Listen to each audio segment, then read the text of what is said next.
When we hear somebody talk about church growth, we think about more people sitting in a building, more rear ends sitting in a seat. Well, in Ephesians chapter 4 and verse 7, the Apostle Paul talks about church growth, and he talks about something far more personal. He talks about the grace of God that's been given to every single believer. Without the grace of God, man, church growth is artificial. But with the grace of God, church growth is unstoppable. Let's talk about that today.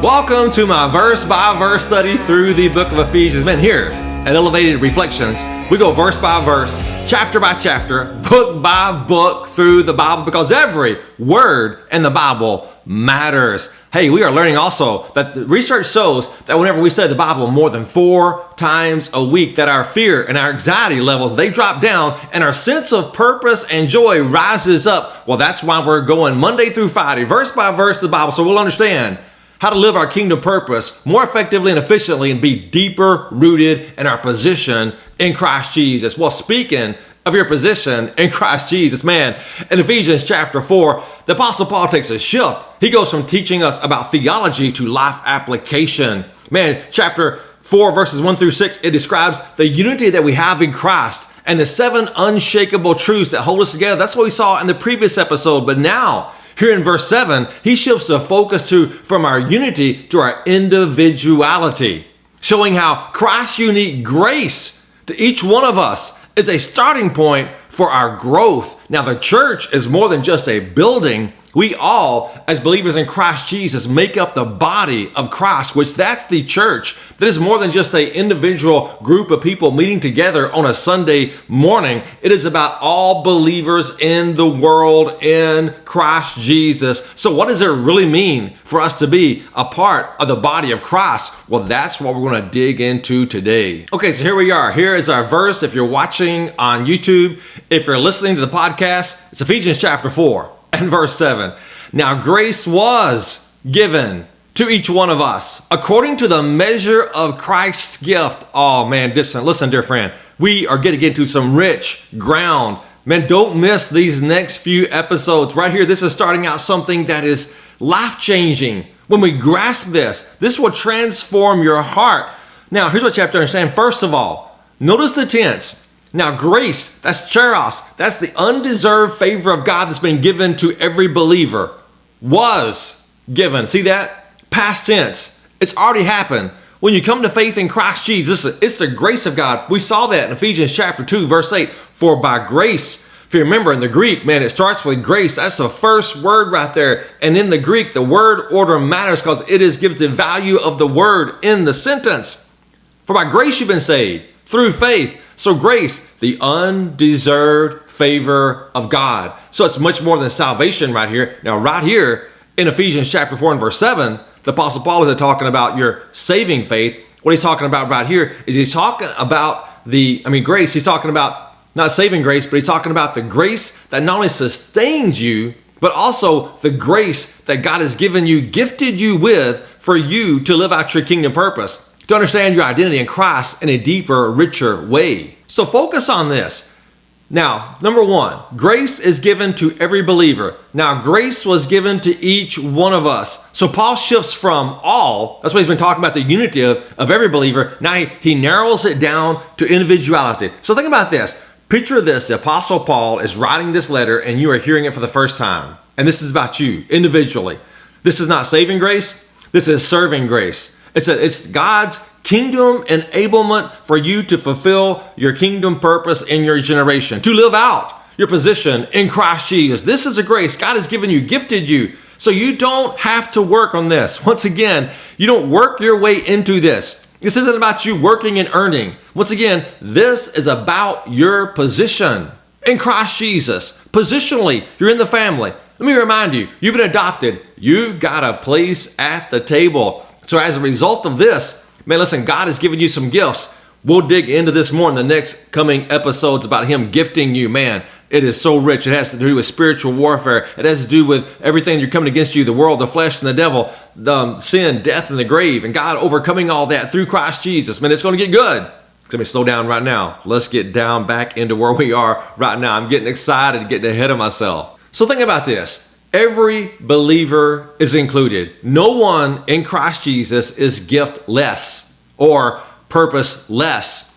You're sitting at the Father's table, then he's got gifts for you. Man, there's a plate right there. There's food for you. There's nourishment for you. And he's got gifts for you. There's like when you're close to the Father, in the Father's house, when you're living under the kingdom authority, reign, and rule of King Jesus, you're in the Father's house, and the Father is giving gifts to you. He's giving rewards for you because of the victory that Jesus has won through the death, the burial, and the resurrection. I mean, as a result of that, God is being generous and giving out gifts undeserving to us, not because we deserve them, but because we're in the family. So understand this. Are you saved?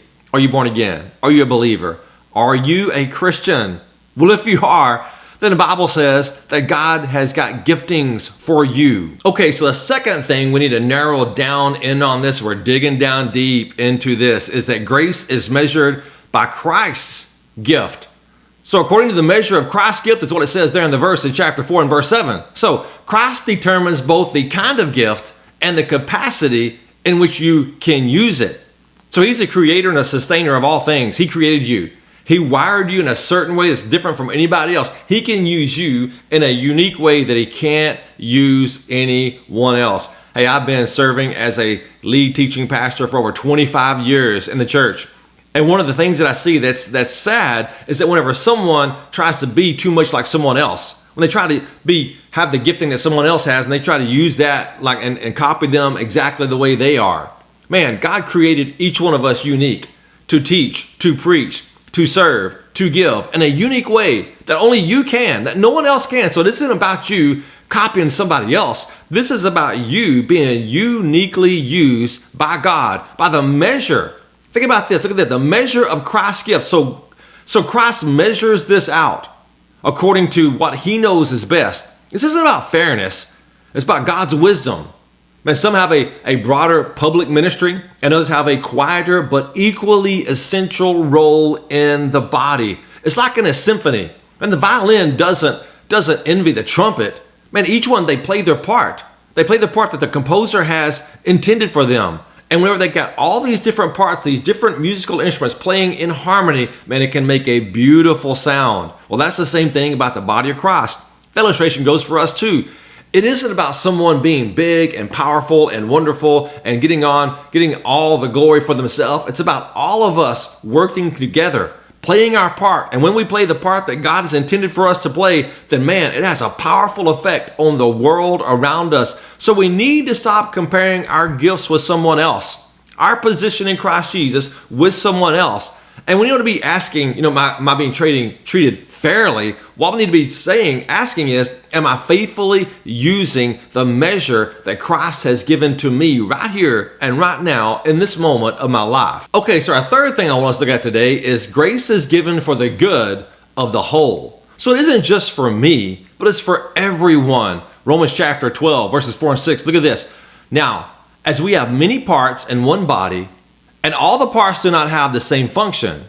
In the same way, we who are many are one body in Christ and individually members of one another.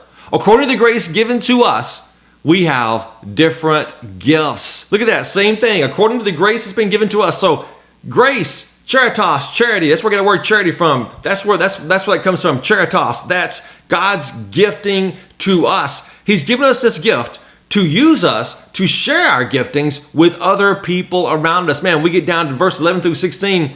That's the purpose of the grace that's been given to you. And Paul's going to explain to us how God has equipped all the saints to build up the body of Christ Jesus. So gifts are personal in reception, but corporate in purpose. They're never just for you.